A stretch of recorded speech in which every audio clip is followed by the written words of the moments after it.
Quando um processo conserva energia, a primeira lei da termodinâmica não coloca nenhuma restrição para o sentido do tempo no qual ele ocorre. Ele pode andar para frente, ele pode andar para trás. Quando isso pode acontecer, a gente chama ele de reversível. Então a gente sabe que, microscopicamente, as leis que controlam o movimento dos átomos e moléculas, do ponto de vista da física clássica, é a mecânica clássica. São as equações da cinemática e da dinâmica que dizem como as posições e as velocidades desses átomos e moléculas vão mudar com o tempo. Essas equações, elas são reversíveis. A gente pode, numa determinada configuração, inverter todas as velocidades e passar o filme de trás para diante. Então, embora microscopicamente a mecânica seja reversível, macroscopicamente a gente sabe que existem muitos processos que só podem ocorrer num sentido. Ou seja, muitos processos são irreversíveis. Alguns exemplos dessa assimetria temporal que ocorre na natureza são a passagem de calor de um corpo com a temperatura mais alta para outro de temperatura mais baixa. Isso só pode ocorrer no sentido de passar calor da maior para menor temperatura e nunca acontece no sentido inverso. Outro exemplo que a gente também já discutiu é o caso da expansão livre. Quando a gente libera o gás que está confinado numa região do sistema, eliminando o vínculo, eliminando a parede que segura ele, ele se expande e ocupa todo o volume. Mas nunca vai acontecer da gente começar com o gás que ocupa um certo volume e todas as moléculas do gás se reunirem num canto desse recipiente. Ambos esses processos, a troca de calor e a expansão livre, são processos irreversíveis. Então, a primeira lei da termodinâmica ela não é suficiente para nos dizer quais são os processos que podem e quais não podem ocorrer. A gente precisa de algum outro princípio, de uma outra lei, que possa identificar quais são os processos, dentre todos os processos que obedecem à primeira lei, que satisfazem a conservação de energia, quais são os que podem ocorrer, né? Por exemplo, se eu tiver a energia passando de um corpo de temperatura mais baixa espontaneamente para um de temperatura mais alta, a conservação de energia é obedecida, mas esse processo não acontece. Então não é porque ele desobedece à primeira lei que ele não pode ocorrer. Ou seja, existe alguma coisa de fundamental que introduz uma seta do tempo, que introduz uma direção preferencial para o tempo passar, do passado para o futuro. Então, o que distingue o passado do futuro? Então, a resposta, como a gente vai ver na aula de hoje e vai discutir nas próximas aulas, é a segunda lei da termodinâmica. Existem várias formulações para a segunda lei da termodinâmica.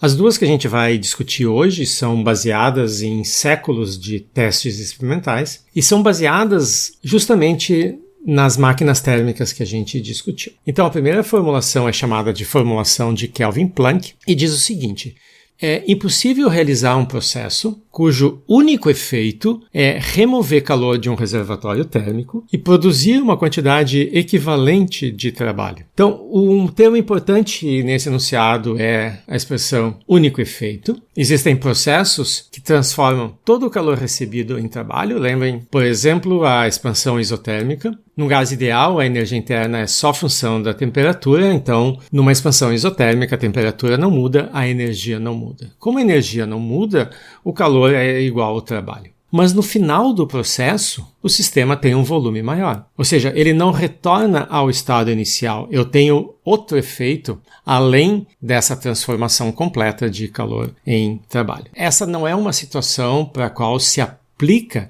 a segunda lei. A segunda lei aqui, a gente está pensando num processo cíclico, no qual o sistema retorna ao estado inicial e o enunciado, então, me impede de pegar todo o calor que foi recebido pelo sistema durante o ciclo e transformar em trabalho. Então, aqui, essa caixinha azul é o nosso motor, a nossa máquina térmica. Ela recebe uma certa quantidade de calor do reservatório e o que não pode ocorrer é esse calor ser 100%, ser totalmente transformado em trabalho. Ou seja, deve existir uma fração dessa energia que alimenta o sistema que não é convertida em trabalho e que então vai ser despejada num segundo reservatório térmico que não está aparecendo aqui.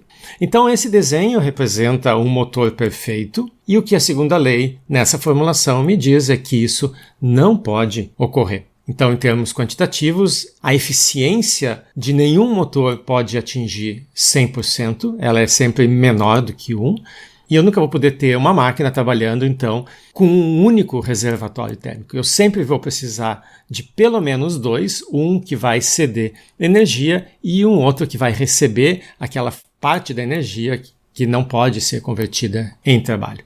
A segunda formulação da segunda lei é a chamada formulação de Clausius. Então, essa formulação ela se baseia no conceito de refrigerador. Refrigerador, então, é uma máquina térmica, mas que funciona com um ciclo invertido. Ao invés de receber calor de uma fonte e transformar esse calor parte em trabalho e parte despejar num reservatório, ela faz o contrário. Ela retira calor de um sistema, usa trabalho para fazer funcionar a máquina que retira esse calor, e tudo isso ela despeja no segundo reservatório. Então, em termos daqueles diagramas de fluxo, quando a máquina é reversível, basta inverter as flechinhas que eu passo de um motor para um refrigerador. Então, o enunciado da segunda lei nessa formulação diz o seguinte: é impossível realizar um processo cujo único efeito seja transferir calor de um corpo para outro cuja temperatura seja mais elevada. Calor não pode passar de um objeto que tem temperatura mais baixa espontaneamente para outro de temperatura mais alta sem que haja um custo de energia envolvido. Eu não tenho como ter um refrigerador ideal, um refrigerador perfeito, que funcione sem estar ligado numa fonte de energia, que funcione sem estar ligado na tomada, simplesmente retirando o calor de um sistema e jogando em outro. Calor pode sim fluir espontaneamente de um sistema para outro, desde que ele vá da maior para a menor temperatura, e não ao contrário. Se pudesse acontecer ao contrário, eu poderia começar com dois objetos em equilíbrio térmico, à mesma temperatura, e algo fazer com que o calor espontaneamente passasse de um para outro até eu terminar com duas temperaturas diferentes. E isso a gente sabe que não ocorre. Esse processo é um processo irreversível. Para mostrar que essas duas formulações são equivalentes, a gente vai fazer um exemplo. Então, o que a gente vai mostrar é que se uma das formulações é falsa, a consequência é que a outra também vai ser. Então, no exemplo, a gente vai assumir que a formulação de Clausius é falsa, ou seja, que sim, existe um refrigerador perfeito. Então, a gente parte de uma máquina qualquer. No caso, ela retira 100 joules do reservatório de temperatura mais alta e trabalhando com uma eficiência de 40%, então 40 joules são transformados em trabalho e os outros 60 não são aproveitados e transferidos para um reservatório de temperatura mais baixa, TF. Bom, caso exista o refrigerador perfeito, a gente pode criar uma nova máquina, botar essas duas lá dentro e fazer elas funcionar conjuntamente. Então, como parte dessa máquina retira 100 joules e a outra parte devolve 60, a quantidade de calor que é retirado do reservatório TQ é 40 joules. Os 40 joules que são produzidos pela primeira máquina são, então, liberados na forma de trabalho e o reservatório de temperatura mais baixa, ele recebe 60 joules da primeira máquina e transfere diretamente os mesmos 60 joules para a segunda máquina. Então, é como se ele não fizesse parte do problema. Então, o resultado da combinação dessas duas máquinas é efetivamente uma máquina, conjunto dessas duas, que opera com um único reservatório térmico, transformando totalmente o calor que ela recebe em trabalho, o que viola a formulação de Kelvin-Planck da segunda lei. Então, partindo da hipótese de que a formulação de Clausius é falsa, a gente concluiu que a de Kelvin-Planck também tem que ser falsa. Se pode mostrar que o inverso também vale. E, obviamente, se pode generalizar sem ter que usar valores particulares para obter essa conclusão. Tá? Então, isso demonstra a equivalência dessas duas formulações. Ou seja, existe a segunda lei da termodinâmica, a gente pode, entre essas duas, escolher qual delas é a mais conveniente. Então, uma vez que a segunda lei da termodinâmica proíbe a existência de máquinas que consigam trabalhar com um único reservatório térmico, a situação mais simples que a gente tem, então, passa a ser uma máquina trabalhando entre dois reservatórios a temperaturas diferentes. Então, no caso, T1 e T2, T1 maior do que T2. O físico francês Sadi Carnot, ele estabeleceu um limite teórico máximo para a eficiência que uma máquina pode ter, dados os dois reservatórios. Se a gente muda os reservatórios, ela pode ter uma outra eficiência. E essa eficiência máxima que foi obtida pelo Carnot, ela é função das duas temperaturas. O teorema diz o seguinte, que dados esses dois reservatórios térmicos, nenhuma máquina pode ser mais eficiente do que uma máquina reversível, o que é hoje conhecido como máquina de Carnot. E a eficiência máxima que essa máquina pode ter, quando ela é reversível, é dada por essa expressão, eta é 1 menos a razão da temperatura mais baixa pela maior. Uma consequência imediata desse teorema, que é o que a gente chama de corolário, é que se eu tiver duas máquinas reversíveis, a primeira não pode ser mais eficiente do que a segunda, porque a segunda é uma máquina reversível, e ao mesmo tempo a segunda não pode ser mais eficiente do que a primeira, porque a primeira também é uma máquina reversível. Então, como uma não pode ser mais eficiente do que a outra, a única possibilidade é que elas sejam igualmente eficientes. Então, esse corolário diz que todas as máquinas térmicas reversíveis, entre os mesmos dois reservatórios, entre as mesmas duas temperaturas operacionais, têm a mesma eficiência. Para demonstrar isso, a gente vai fazer um exemplo.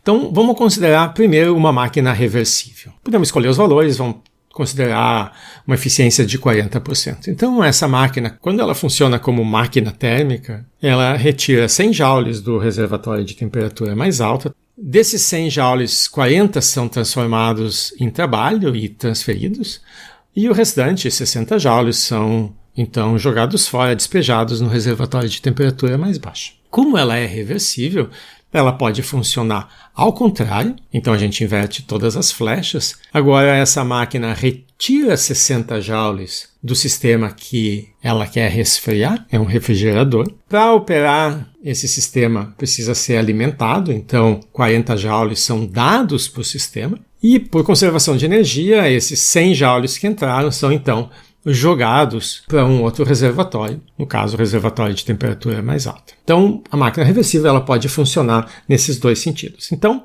vamos considerar ela funcionando como refrigerador e vamos supor agora, para demonstrar que nenhuma máquina pode ser mais eficiente do que ela, vamos supor que exista uma outra máquina, que não importa se é reversível ou não, mas que é mais eficiente. Então vamos supor uma máquina de eficiência 60%, trabalhando em combinação com esse refrigerador reversível. Então, a máquina de eficiência 60% recebe os mesmos 100 joules do reservatório T1, produz 60 joules e despeja 40 joules. Como ela vai trabalhar junto com o nosso refrigerador, esse refrigerador vai retirar 60 joules do reservatório de temperatura mais baixa. Como a outra parte da máquina despejou 40, então o resultado líquido disso é que 20 joules são retirados do reservatório T2. O reservatório de temperatura mais alta, ele fornece 100 joules para a segunda máquina, mas recebe de volta os mesmos 100 joules do refrigerador. Então o reservatório T1, ele não desempenha nenhum papel aqui, é como se não fizesse parte do problema. Quanto o trabalho é produzido, o refrigerador precisa de 40 joules para funcionar, mas a primeira máquina produz 60. Então sobram 20 que são fornecidos, que podem ser transferidos. Então o resultado dessas duas máquinas trabalhando em conjunto é 20 joules são retirados do reservatório T2 e completamente transformado em trabalho, o que viola a segunda lei da termodinâmica. Então, como consequência de supor a existência de uma máquina mais eficiente do que a máquina reversível, a gente chegou a uma violação da segunda lei, uma contradição, então isso não pode acontecer. Então, de fato, nenhuma máquina pode ter uma eficiência maior do que a máquina reversível. Um ciclo que pode ser montado usando somente dois reservatórios térmicos é o ciclo de Carnot, que a gente estudou na aula passada. Então, esse ciclo consiste de duas expansões, uma isotérmica e uma diabática, seguidas de duas compressões. Novamente, uma isotérmica e outra diabática. Nos dois processos isotérmicos, o sistema está em contato com dois reservatórios, uma temperatura alta e outra uma temperatura mais baixa, e obviamente nos processos adiabáticos não há necessidade de interação com o reservatório. Uma máquina que opera utilizando o ciclo de Carnot é chamada de uma máquina de Carnot. E a eficiência dessa máquina é exatamente a expressão eta1 menos Tf sobre Tq enunciada no teorema. A gente vai ver que o teorema de Carnot ele é essencial na introdução de uma nova variável de estado, a entropia, que vai nos permitir enunciar a segunda lei de uma maneira que não faça referência à tecnologia do século XIX, não faça referência, portanto, às máquinas térmicas e usa o comportamento dessa nova função de estado da entropia. Lisa, get in here! In this house we obey the laws of thermodynamics!